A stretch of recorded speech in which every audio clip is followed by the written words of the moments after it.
Alrighty, welcome back everyone. We just talked about my best bets for this upcoming weekend. Feels like a very weird weekend. Feels like there's going to be a lot of moving parts and maybe some bets that fall a little bit flat late like they did last weekend. But at the end of the day, let's get into a little bit of a weekend catch up. There is a number of things that I want to talk about really quickly. And let's start with that big time story that came out earlier this week with the AP poll drama. This was a big story that came out earlier this week when we were talking about the AP poll.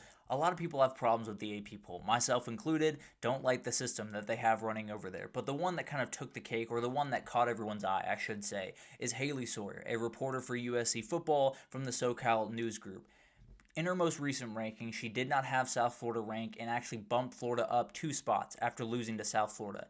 So people got upset. That's kind of the way college football works. That's the way college football fans work. The reality is there was a lot of not great pieces of that particular poll, of a lot of people's polls, and we'll get into that here in a second. But Sawyer did an interview explaining, said it's quote unquote not a perfect system, and quote unquote at the end of the day, it doesn't really matter.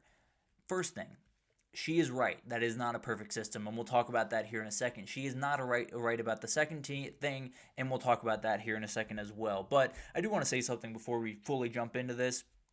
This person's very good at her job. She is more than qualified to cover USC football. She does a great job covering USC football. This is not her fault. This is the AP poll system's fault in a lot of different ways. If you're here to crap on Haley Sawyer, you're not in the right place. Just want to put that out there before we jump all the way in. But there is a lot of people coming after this person, and don't need to necessarily pile on here. Yes, the ballot was not great. There's no doubt about that. So let's talk about this here for a second. The reality is the AP voting system is really dumb. We have gotten to a place where beat reporters are very good at doing what they do. They cover a specific team, they show up early, they stay late, they go to every press conference, they make sure that they are fully up to date with the football team that they cover. That is their job. That's what they get paid for. They should do nothing else than do that. But the reality is that does not put them in a great position to know what's going on with the entirety of college football. To, maybe you can watch on a second or third screen when you're covering the football game. That isn't really watching the game, at least to the level that I would like my AP poll voters to be watching the game. And I don't think that's too much to ask. I think that's the big thing here is for a very long time, beat reporters were kind of the only people we could turn to for this. There weren't enough games on TV. There wasn't enough people really paying attention to the level that they are now.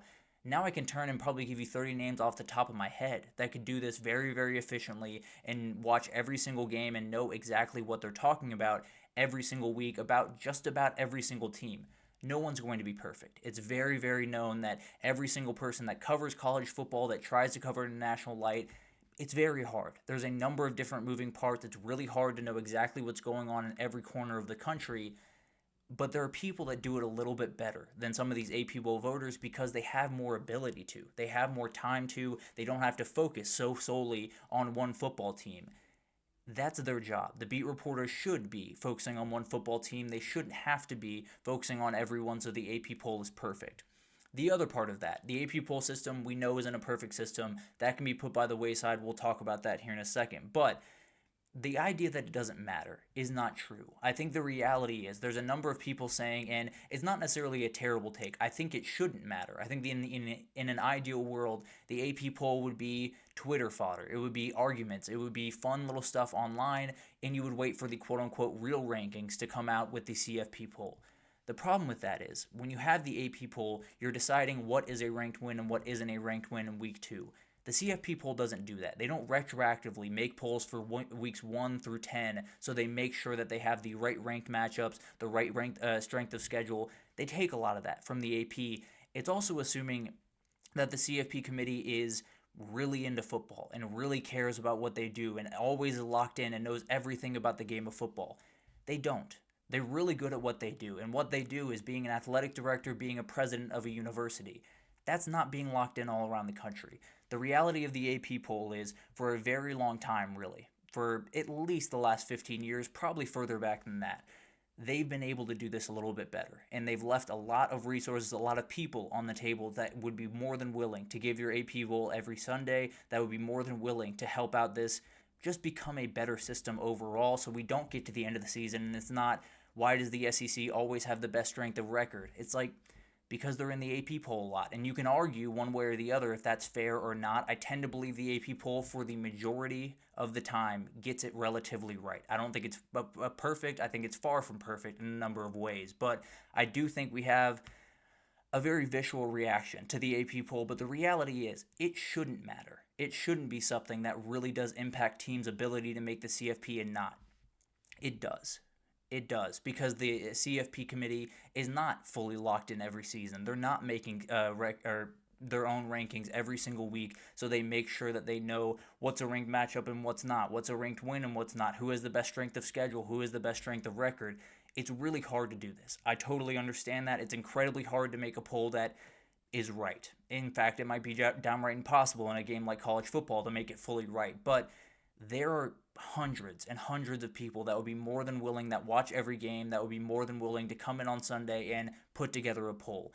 And they'd put together a better poll. It wouldn't be perfect, and it wouldn't be, hopefully, the end-all be-all when we talk about the CFP. I do think it would be a whole lot better, and it just feels like we're leaving resources on the table that can make this sport better, that can make it make sense to more people, and can make it a little bit more fun. Because I do think there's AP Bowl voters that put together their preseason rankings and just kind of slot teams slowly down. If they start to lose, a team like Texas, there's not really a good argument for them to be a top 10 or a top 12 team right now. They're number 7 in the rankings, and it's just kind of reality of where they were sitting going into the season. Now, I don't think Texas is a bad team. I think they will be more than fine throughout the season. But the reality of the matter is they haven't put together a resume that can tell you they are a top 12 or even really a top 15 teams in some ways. We have to find a way to drop Texas in the rankings, put them lower in the top 25, while still understanding that they have the ability to climb up, while still understanding that we can bump them up 6 spots if they get a massive win, or if someone else loses by a ton, we can bump them up then. There is an ability to do this better, is really all I'm saying here. I know that was kind of a little bit of a word salad, apologies for that, but more than anything else, Haley Sawyer is not the villain here by any means. She is a person that is trying to do a job and then trying to put out an AP poll. It is very, very hard to do what she's doing, and she made a mistake. People make mistakes. It's not a huge deal. The problem that I have is the system that we've set up is not the way that it should be. It's not, especially in a sport like college football that has so much passion, that has so many fans that would love to be a part of this process. You're putting it in the hands of people that have just been in their position for a long time, or this vote has just been passed down between people over the last 20, 40, 50 years. You got to find a way to do this a little bit better, or you have to find a way to get the CFP committee in a room and say, you were to leave everything from the AP poll by the wayside. You were to take what you think about certain teams. There's no such thing as a quote-unquote ranked win before the CFP thing comes out. You have to decide that on your own. It's a very tough process, and it would definitely elongate the time and kind of elongate the responsibilities of the CFP committee, and I don't think they necessarily want that, but the reality is, I do think there's a situation where it's not a specific person's fault. It's the entire situation's fault, the entire system's fault, and I think we put it in a position where it is never going to be perfect. It's got to be able to be better than this, more than anything else. It just has to be able to be a lot cleaner. There has to be people that are more than willing, that watch all the games, to fill out a bracket, to fill out a poll every single week, and frankly, there just has to be a better way to disseminate all this information. It is a very, very weird thing. Obviously, this reporter got totally killed. I don't think she should anymore. I think we're more than fine. Everything was going to be okay. Definitely a little bit of frustration. There's no doubt about that. I think there's a lot of people out there that were looking at that and saying, I'd love to have an AP poll vote. And I definitely take it a little bit more seriously than some of these people do.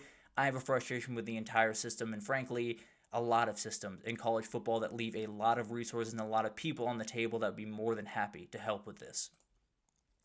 The new transfer portal idea is something that kind of circulated earlier this week. Don't know if people heard about it because we're kind of lost in the football world right now. But a 10-day portal period in early January is the idea that have a lot of people kind of talking as of right now around the college world. It seems like there's kind of two camps right now. It seems like the SEC, sort of the ACC, they've kind of been a little bit back and forth, and the Big 12 are firmly in favor of this idea. I think it would start right after the quarterfinal games on the 1st and then go right before the semifinal games on the 10th or on the 12th, something like that. So I do think it's a situation that this can very well work. I think you're in a position with the transfer portal where I don't think people need it to change too much. I don't think they need the actual mechanism to change. I think they need the timing to change. And I think they need the amount of time that they have to be focused on it to change, because the reality of this, the month of December for college football coaches is a nightmare. There's no ability for them to really fully prepare their team the way they want to while still doing the portal, while still doing recruiting and locking up classes late into December, while doing the things that they're outright forced to do in a lot of different ways.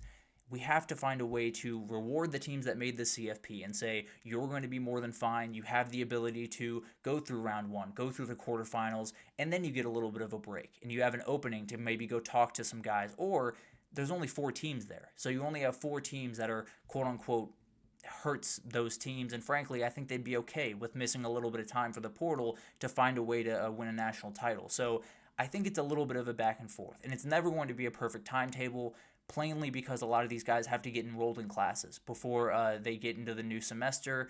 Obviously, that's a little bit of a malleable thing nowadays, but I do think it's still a thing that has to have the semblance of mattering, I suppose, is the way I'll put that. But it's going to be a messy process. The transfer portal is never going to be easy. There's never going to be a perfect way to go about it. There's always going to be fan bases that are mad at someone for leaving. Like maybe Tulane fans are feeling a little bit right now about Darian Mensah. But the reality is there has to be a better way to go about it. There has to be a cleaner way to go about it. And I don't know what's going to happen with the Big Ten and how they feel about this. I haven't heard the counter proposal yet from the Big Ten, so I don't know what their ideas on it are. I don't know what they're proposing.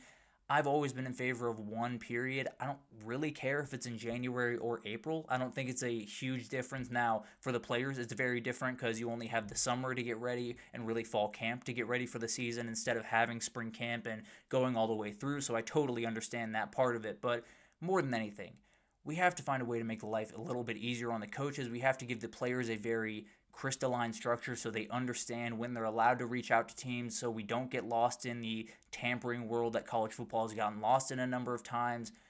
We just have to find a way to do this a little bit cleaner, a little bit better. We'll see how that unfolds. We'll see if it's right after the quarterfinal games or it's later in April or it's in the middle of February. I don't know how that's going to work. It is going to be a very, very kind of fluctuating thing throughout the next little bit, but it does sound like we're making a couple of strides towards the transfer portal being, I don't want to say fixed, but maybe a little bit better than it has been in the past. And hopefully that is something that we can kind of carry forward and at the very least have a more comprehensive system, have a system that actually makes sense to fans instead of one that really confuses and frustrates them.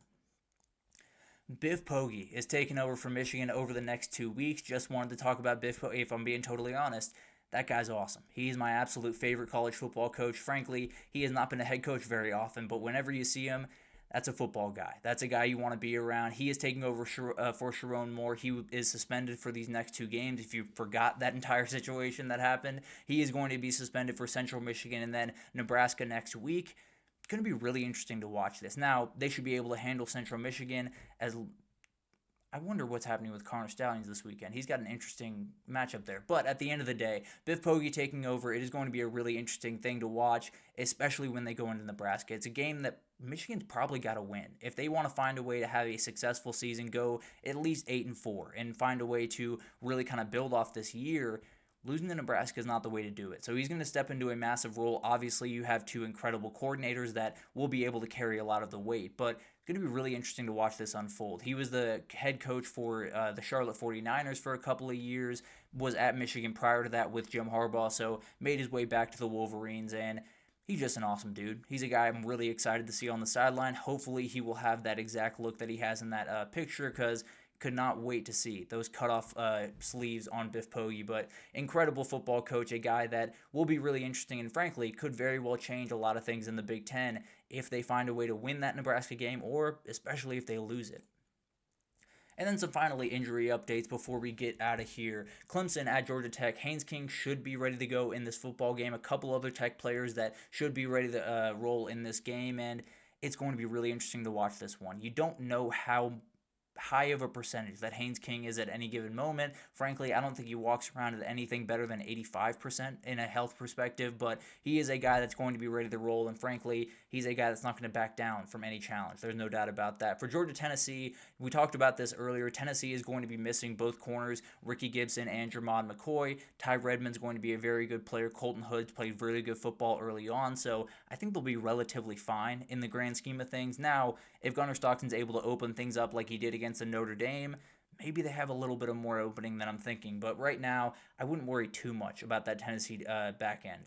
For LSU Florida, Braylon Moore and Trey'Dez Green are questionable for this one. It doesn't sound like Braylon Moore is going to be able to go. That gives a little bit more opening to a guy like Caleb Banks, who is back for Florida at defensive tackle. He's a nightmare. He might be the most athletic guy on the football field, including Harold Perkins. He is a absolute freak athlete and a guy that can totally change this football game on a dime. Florida did not have him last week. We'll see if they can get everything out of him. And then for Wisconsin, Alabama, Ryan Williams is back. He was out last week with a concussion. He is back in the mix. And like I talked about earlier, that's a game where Alabama's probably got to flex their muscles, or people still have a big-time problem with Kalen DeBoer moving forward. So that's going to be really fun to watch. We will obviously get into all of it on Monday. There is a number of things to watch this upcoming weekend. It is an incredible, incredible weekend of college football. I think at a time that a lot of people need it. Obviously been a very, very weird time in the world. Let's take our mind off it for just a second. Let's focus on college football for at least the next 24 hours. Let's enjoy this upcoming weekend, and we'll see you on Monday. It was an incredible, incredible weekend coming up. There is a number of big-time games with a number of CFP implications. We will be back to talk about it on Monday. I can promise you that. But thank you so much for tuning in. Please do like, subscribe, comment, do all of that great stuff. It means the world to me. And I'll see you guys on Monday to break down what I tend to believe is going to be an incredible Saturday of football.